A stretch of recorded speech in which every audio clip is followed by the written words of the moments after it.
Bom dia, então, meus alunos do primeiro ano. Nessa semana nós vamos estudar o novo capítulo, que é o capítulo 11, que trata sobre o Império Árabe, certo? Então vimos Império Romano, Império Bizantino, Império Franco ou o Reino Franco, né? Império Carolíngio, e hoje vamos ver então o Império Árabe. Bom, primeiramente, a sua localização. Então, pessoal, o Império Árabe, ele começa, como o próprio nome está dizendo, na Península Arábica, uma das maiores penínsulas do mundo. E onde é que está esta Península Arábica? É onde hoje é o país Arábia Saudita. Ou seja, fica no Oriente Médio, tá certo? E está ligado ao continente africano através do Canal de Suez. Canal de Suez que pertence ao Egito, tá certo? E esta Península Arábica, pessoal, ela é banhada pelo Golfo Pérsico, do lado oriental, é banhada pelo Mar Vermelho, tá certo? E lá no sul pelo Oceano Índico. Este Mar Vermelho é aquele lá do filme dos 10 Mandamentos, do Moisés, que ele abriu o Mar Vermelho para o povo hebreu fugir dos egípcios. Tá? Então, olha esse detalhe. A Península Arábica une-se ao continente africano pelo Canal de Suez, ao mesmo tempo que separa-se deste continente africano, né, a Península Arábica, pelo Mar Vermelho. Tá certo? Então, esta é a sua localização, o Oriente Médio.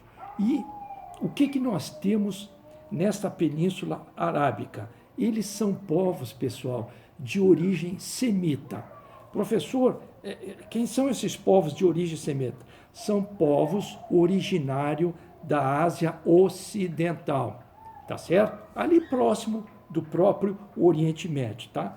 E grande parte, pessoal, desta Península Arábica é formada por deserto. Só para vocês terem uma ideia, aproximadamente 4/5 da Península Arábica é formada de deserto. Professor, e quem é que mora neste deserto?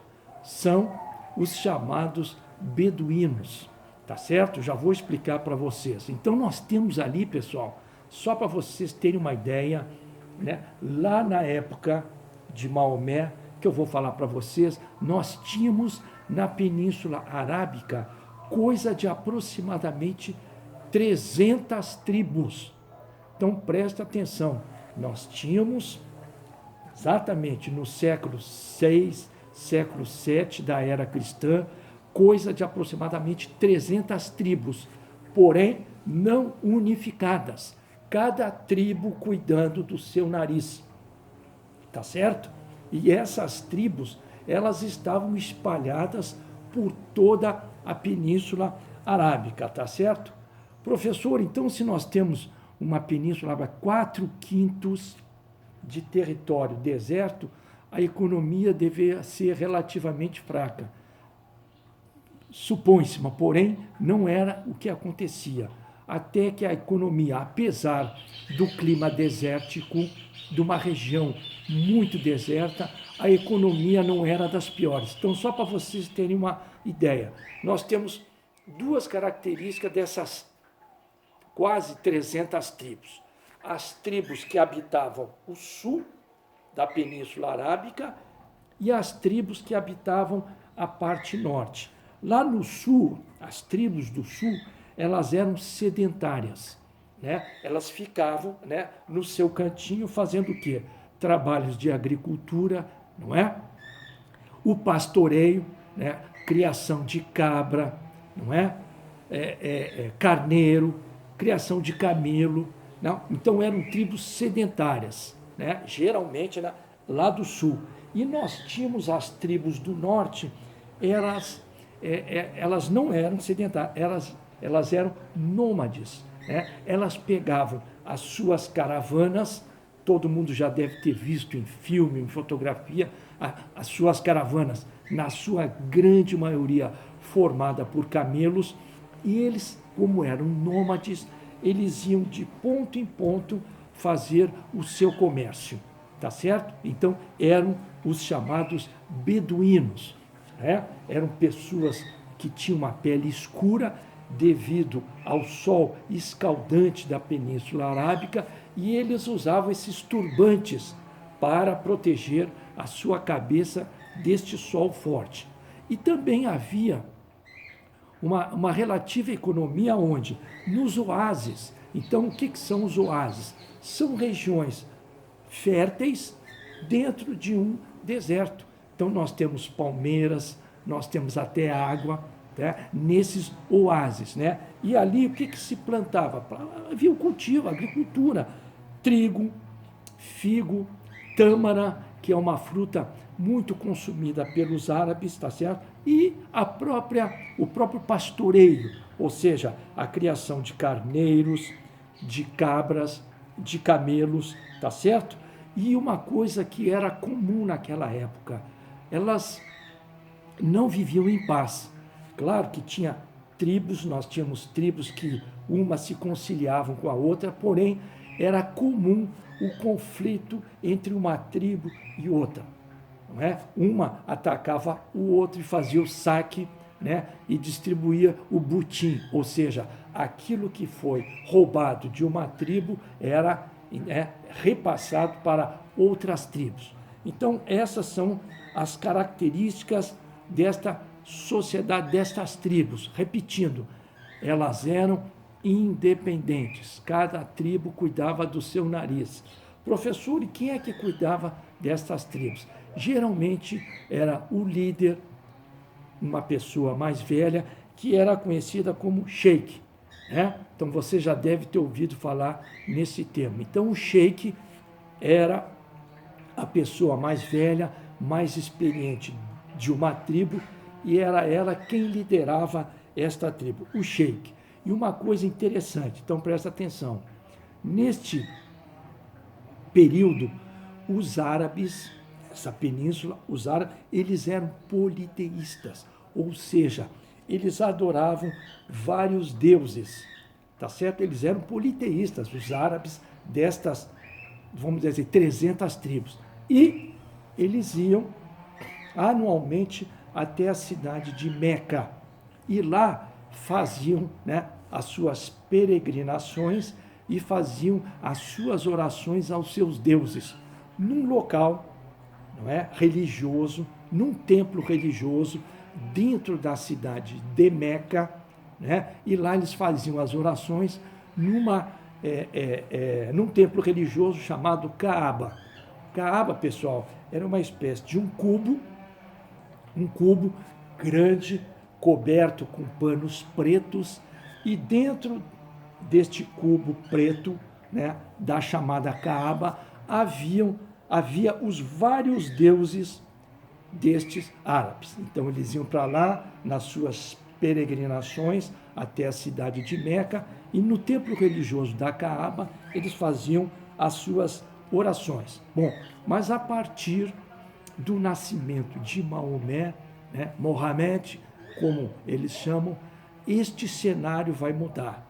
Então, o que vai acontecer? Vai acontecer o seguinte: no ano de 570, ou seja, segunda metade do século VI, né, 570, nasceu Maomé nesta cidade de Meca. E Maomé, cedo, ele ficou órfão. Seu pai morreu, a sua mãe morreu, e ele foi criado por um tio. E o tio do Maomé, ele era um beduíno, ele era dono de caravana, não é? E ele percorria, né, os locais para fazer o comércio, né, com as suas caravanas. Então, criado pelo tio, ele acompanhava o tio nestas viagens, nestas caravanas. E é interessante ressaltar aqui que nestas viagens que o Maomé fazia com seus tios, nestas caravanas, nesses comércios, ele conheceu as duas religiões monoteístas mais conhecidas do mundo, ou seja, o judaísmo e o cristianismo. Sabe? Então, presta atenção.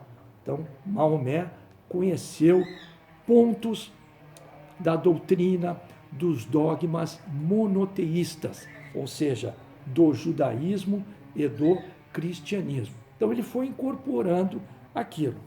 E esses preceitos do monoteísmo, ele vai achar muito mais interessante do que os vários deuses que os seus povos árabes, eles, reverenciavam, tá certo?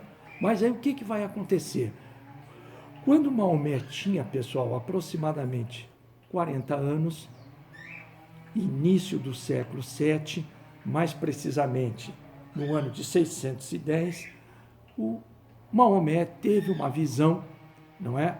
Uma visão de um anjo, que depois os árabes deram o nome de o anjo Gabriel, e o anjo Gabriel lhe revelou a existência de um único Deus.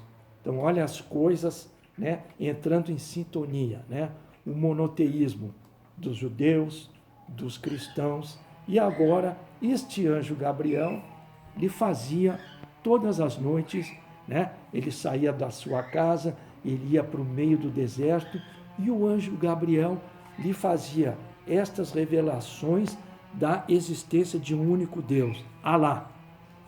Então, o Deus dos muçulmanos, Alá. E que o profeta de Alá seria ele, Maomé. Aí o anjo Gabriel recitava para ele os versos, e mandava que ele repetisse esses versos.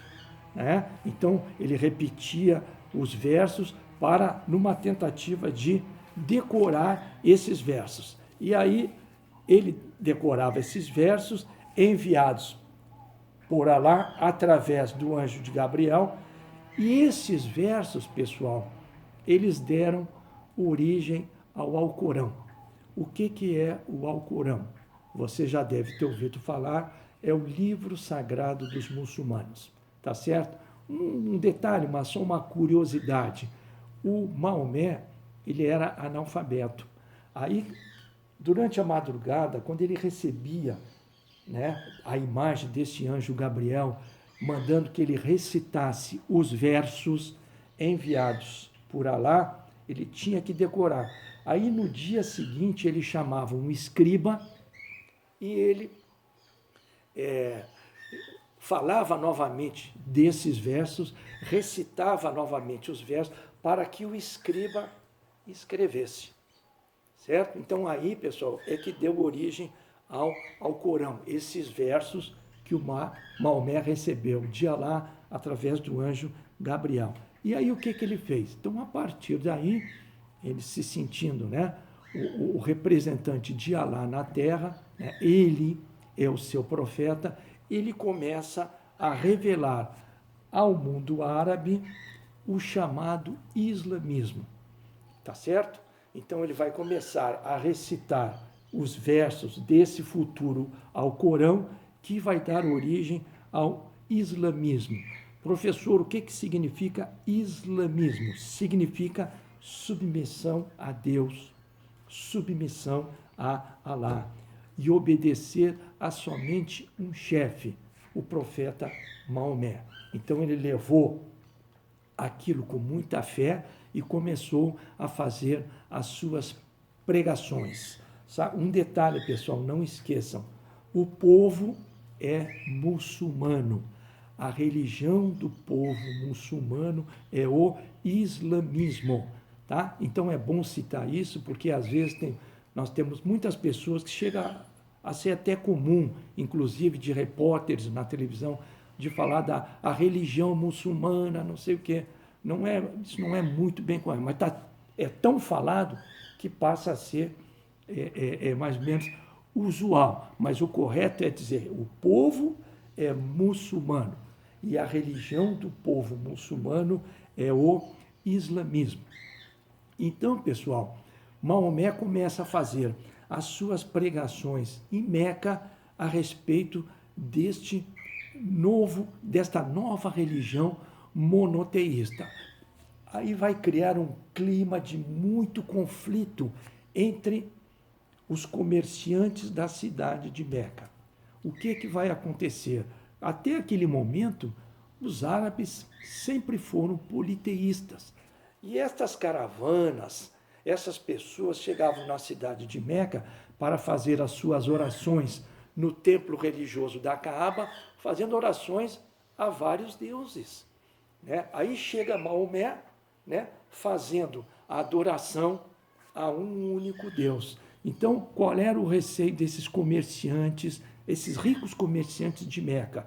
Pô, nós somos politeístas e chega Maomé fazendo essas suas revelações monoteístas. Então ele começa a ser perseguido, né, pelos comerciantes, com medo de que esses peregrinos, essas caravanas, deixem de ir até a cidade de Meca. Então ele começa a ser perseguido por esses comerciantes com medo da fuga desses peregrinos, que eles ganhavam dinheiro, os comerciantes, com a chegada desses peregrinos, não é? Então os comerciantes começam a perseguir Maomé e ele, com receio da ira dos comerciantes de Meca, ele foge, tá certo? Para onde? Ele foge para a cidade de Medina, conhecida na época como Iatrebe. E lá na cidade de Iatrebe, na hoje chamada Medina, são as cidades não é muito distante uma da outra. Então, lá na cidade de Medina, no ano de 622, ele sai de Meca, vai para Medina no ano de 622 e começa a fazer as suas pregações em Medina. E lá, estas suas pregações, ele é bem aceito. Né? Os comerciantes lá em Medina o veem com bons olhos este monoteísmo da figura de Maomé, pessoal. E é importante, esta data de 622, quando ele foge de Meca para Medina, esta fuga é conhecida como Hégira. Hégira, no árabe, quer dizer fuga, não é? Então, é importante por quê? Porque no ano de 622, quando deu-se esta fuga de Meca para Medina, a chamada Hégira, ela marca o início do calendário muçulmano. Certo, pessoal? Então, o calendário muçulmano é marcado pelo ano de 622, quando deu-se a fuga de Maomé de Meca para Medina. Então, é a mesma coisa. Quando é que começa o calendário cristão? Começa com o nascimento de Cristo, o ano zero, não é? E quando é que começa o calendário muçulmano? No ano de 622, ou seja, 6 séculos depois do cristianismo. E lá, as suas pregações são aceitas na cidade de Iatrebe, ou seja, na cidade de Medina. E aí começa a sua ascensão. Né? Então Medina é reconhecido como o primeiro chefe da comunidade islâmica. Então ele é reconhecido como um profeta e passa a ser um líder político e religioso lá na cidade de Medina. Só que agora Maomé, com o apoio, não é, do povo, da sociedade da cidade de Iatrebe, da cidade de Medina, ele se sente encorajado, junto com os seus seguidores, retornar à cidade de Meca e conquistá-la e fazer as suas adorações nessa cidade. E é realmente o que acontece. 5 anos depois da Hégira, da sua ida de Meca para Medina, 5 anos depois, em 627, ele volta para Meca junto com seus seguidores, forma um pequeno exército, né, de guerrilheiros, de seus seguidores, e conquista a cidade de Meca em 627.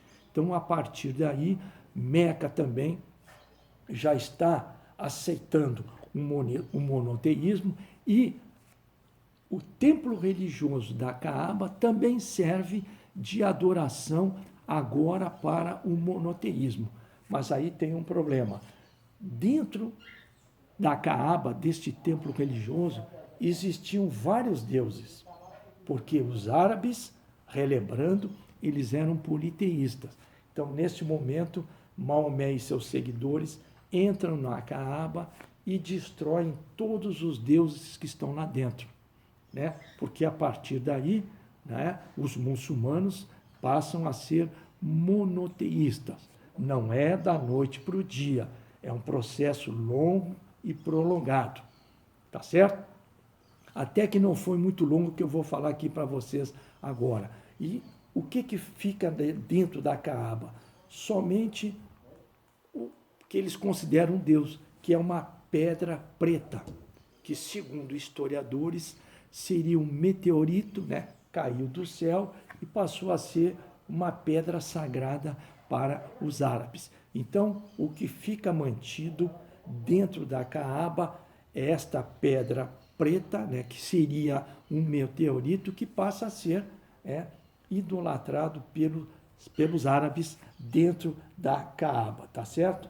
Então, esta tradição destas peregrinações, elas são mantidas. Agora, peregrinações fazendo adoração a um único Deus, tá certo? E só para vocês terem uma ideia, por volta de 630, 631,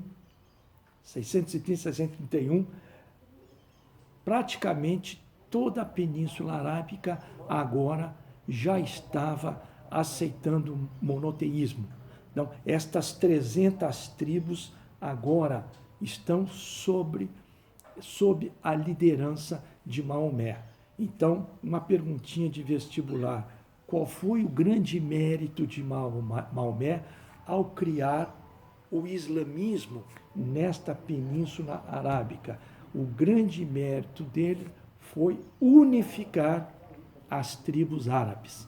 Estas 300 tribos árabes, elas, em coisa de 20, 22, 23 anos, um tempo curtíssimo, em 20, 22 anos, Maomé conseguiu unificar estas 300 tribos, manter a Caaba na cidade de Meca como um templo religioso, mantendo as peregrinações para lá. Até hoje é assim.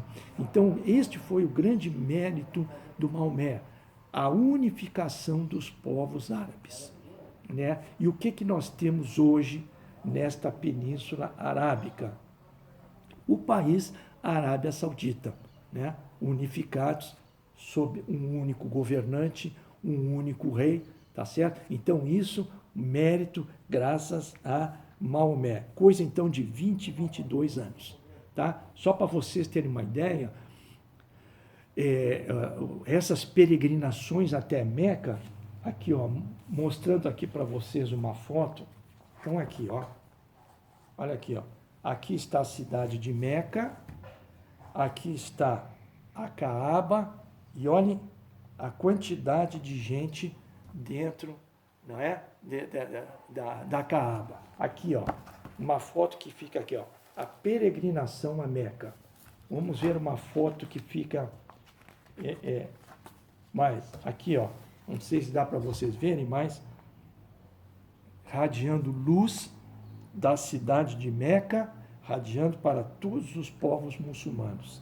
Aqui Meca, e vamos ver uma foto mais interessante para vocês. Então aqui, ó, aqui pessoal, embaixo está a Caaba, não é? Um cubo com panos pretos, e olhem a multidão dos muçulmanos, dos árabes, ao redor desta Caaba. Aqui são os dois minaretes. Então está aqui, ó, na cidade de Meca. E, professor, onde é que dorme esse bando de gente? Que a cidade de Meca é que recebe os peregrinos. Então eles fazem acampamentos. Então aqui do lado, vocês estão vendo uma vista aérea, né? Do lado da Caaba, nós temos, olha a quantidade, não é, de acampamentos que os peregrinos árabes, os muçulmanos, fazem, porque eles ficam lá coisa de 5, 6, 7 dias, dando voltas nesta Caaba. Tá certo, gente? Então, isso aqui até hoje é desta forma, não é, que os árabes fazem as suas orações. Agora, vamos ver o seguinte. Professor, então os muçulmanos, os árabes, eles seguem qual o livro? É o livro sagrado que é o Alcorão. Aquela história, a Bíblia está para os cristãos, assim como o Alcorão está para os muçulmanos. Então, é o livro mais importante, é o Alcorão. Agora, não é só esse livro. Os muçulmanos também têm a chamada Sharia. O que é a Sharia? É o código religioso dos muçulmanos. Ele é baseado no Alcorão.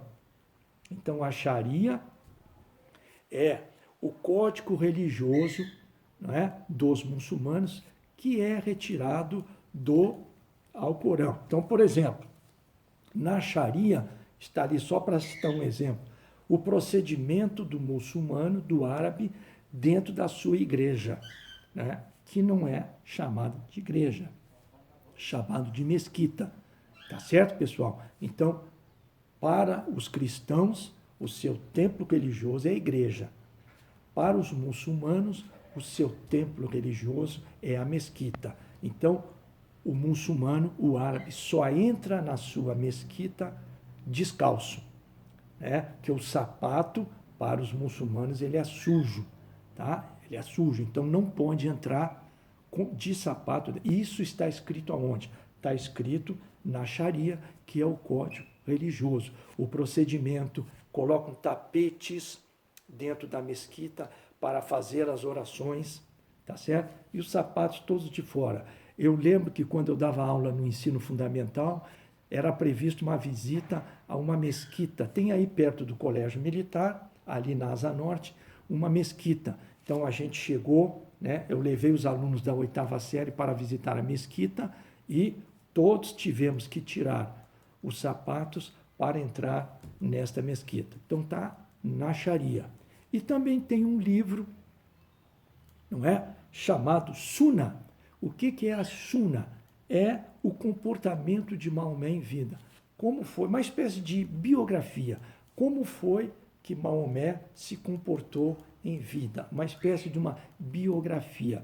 Esta é a Sunna. Então nós temos o Alcorão, a Sharia, né?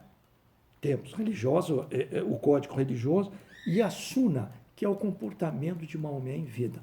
Um detalhe, muitos árabes, muitos muçulmanos, eles não aceitam a Sunna como um livro sagrado. Tem um grupo que aceita, tem outro grupo que não aceita. Tá certo? Pessoal, então esses são os 3 principais livros, os preceitos do islamismo. E na próxima aula nós vamos ver os principais deveres do mundo muçulmano. Obrigado pela atenção e até a nossa próxima aula.